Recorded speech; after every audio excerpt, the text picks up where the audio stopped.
Assalamualaikum warahmatullahi wabarakatuh. Saya Raffi Setiawan, NIM 2008759, Prodi Pendidikan Kepelatihan Olahraga, Fakultas Ilmu Keolahragaan, Universitas Negeri Padang. Baiklah, di sini saya akan memberikan contoh 1. Fungsi diagnosa dalam proses pembelajaran. Yang kedua, koreksi gerakan dalam proses pembelajaran. Yang ketiga, terapi kesalahan gerakan. 1. Masuk kita yang pertama, yaitu fungsi diagnosa dalam pembelajaran dalam proses pembelajaran.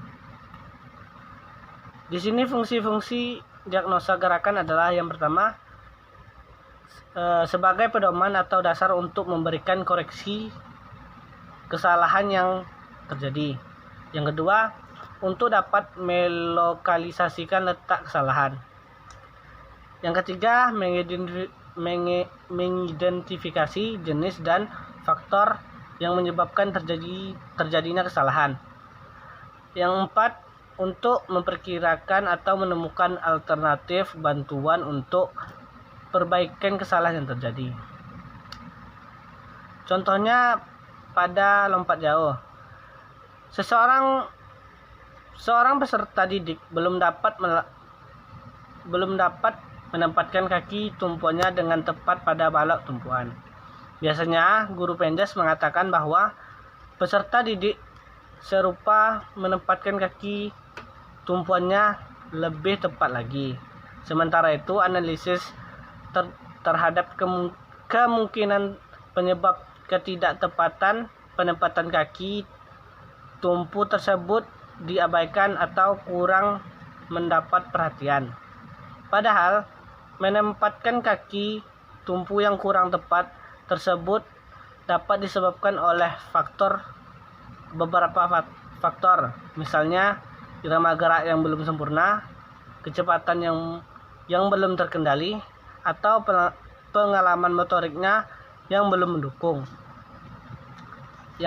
Kita masuk ke yang kedua, koreksi gerakan dalam proses pembelajaran. Koreksi kesalahan gerakan adalah penyampaian informasi tentang kesalahan-kesalahan yang dilakukan peserta didik.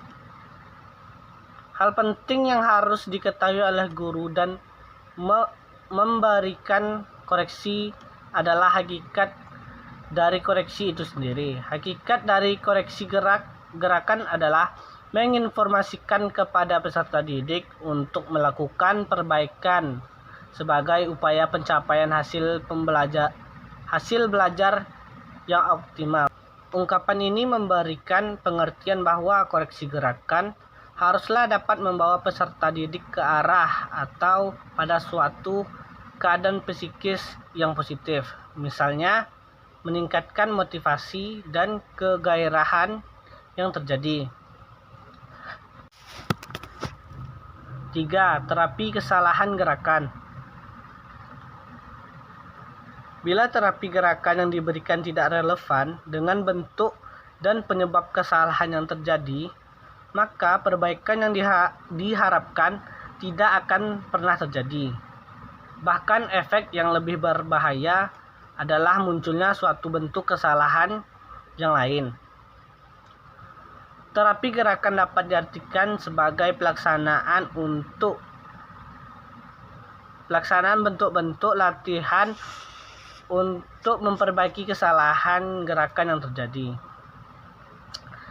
Sebagai tenaga profesional yang sudah harus terapi gerakan yang diberikan harus berdasarkan diagnosis kesalahan yang akurat.